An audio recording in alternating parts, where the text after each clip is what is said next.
Y ahora también me da mucho gusto saludar, como todos los viernes, a Jaime Talancón, quien nos comparte una reflexión y análisis sobre temas de actualidad y de gran relevancia. ¿Cómo estás, Jaime? Muy buenas tardes. Hola Marisol, un saludo a tu auditorio. Esta semana fue publicado que en lo que va del año 2020, más de 11 millones de personas se han sumado a la pobreza laboral en México. La pobreza laboral se refiere a ese porcentaje de la población que no puede adquirir la canasta alimentaria básica con los ingresos laborales de su hogar. Con esta cifra, tenemos que en lo que va de este año suma un equivalente a 56 millones de mexicanos en esta circunstancia, una cifra no registrada desde el año 2005. Según datos de la organización México Cómo Vamos, durante la pandemia el ingreso laboral de los hogares sufrió una caída del menos 12%. Esto es, en promedio, los trabajadores empezaron el año ganando alrededor de 1,900 pesos al mes y para el tercer trimestre ganaban 1,700 pesos mensuales.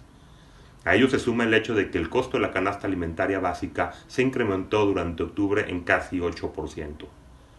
Si bien es cierto la pandemia ha afectado gravemente el mercado laboral y de servicios y ha agravado la crisis en México, la realidad es que desde el año 2018 se advertía una desaceleración económica global, por lo que la crisis sanitaria únicamente la aceleró. Apenas en 2019 se reportó que la economía mexicana no solo no había crecido, sino que registraba una caída a tasa anual de 0,4%. La clave está en qué tan preparados estaban los países, ya que la pandemia no solo puso a prueba sus sistemas de salud, sino también la fortaleza de sus economías.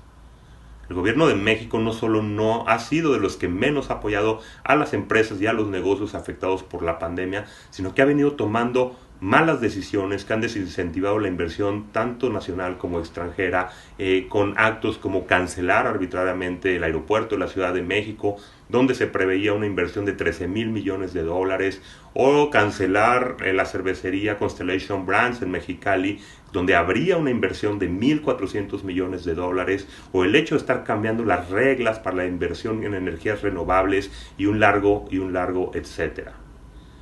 Es decir, además de la crisis económica, en México hay una grave crisis de incertidumbre entre los empresarios.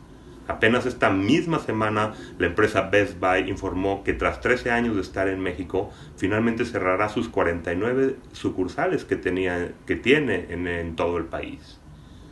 Ojalá en México se rectifique el camino y se entienda que sin inversión no hay crecimiento y sin crecimiento no puede haber desarrollo, y que este es el nudo toral que puede convertir en pieza de museo a la democracia, la supremacía de la pobreza. Gracias y buenas tardes.